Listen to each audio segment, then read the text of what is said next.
Merci d'être au rendez-vous. Ce matin, on dresse ensemble un bilan de la gestion active versus la gestion passive l'an dernier, pour 2022. Gestion active qui a tenu ses promesses de surperformance ou pas?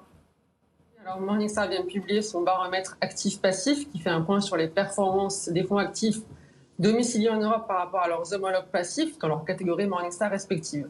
Donc l'étude reprend les performances de 26 000 fonds accessibles aux investisseurs européens qui totalisent 5,9 trilliards sous gestion. Voilà donc le paysage posé, Clémence. Est-ce qu'il fallait donc miser sur cette gestion active? On rappelle quand même que la période n'a pas été d'un grand calme.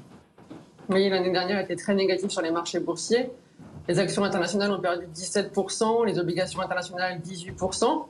Et dans un contexte de marché extrêmement chahuté, on aurait pu penser que la gestion active générait de la performance par rapport par des choix d'allocation d'actifs ou de sélection de valeurs, mais cela n'a pas été le cas.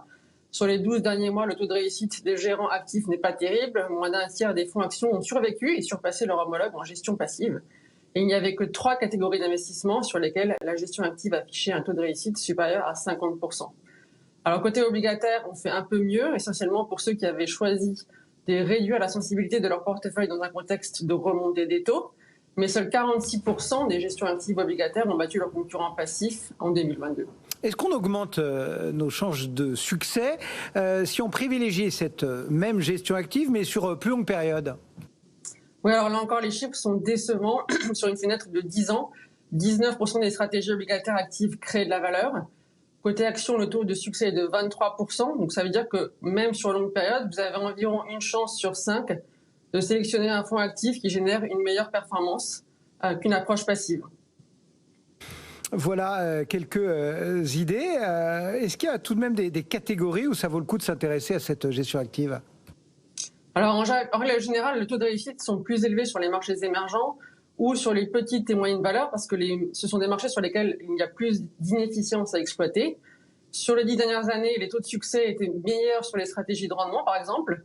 Sur la partie action, les gérants qui ont surperformé avaient fait le choix de s'exposer sur l'énergie, aux dépens de la tech, des biens de consommation ou des télécoms. Sur la partie gestion passive, sur les taux, la gestion active fait généralement moins bien que la gestion passive, toutes catégories confondues, même si les gestions yield s'en sortent un peu mieux. Donc c'est donc compliqué de trouver une stratégie active qui crée de la valeur. Les niveaux de frais de gestion prélevés par certains fonds restent bien évidemment une cause importante de sous-performance. Donc au-delà de l'expérience du gérant et de la qualité de l'approche d'investissement, les niveaux de frais élevés sont un élément assez simple à identifier et discriminant lorsqu'on sélectionne un fonds. Merci beaucoup Clémence. Clémence Dachicourt, donc Morningstar, qui nous accompagnait ce matin pour évoquer ces questions liées à la gestion active versus gestion passive. Bilan 2022, donc signé Morningstar. À très bientôt Clémence. Bonne fin de semaine sur le marché.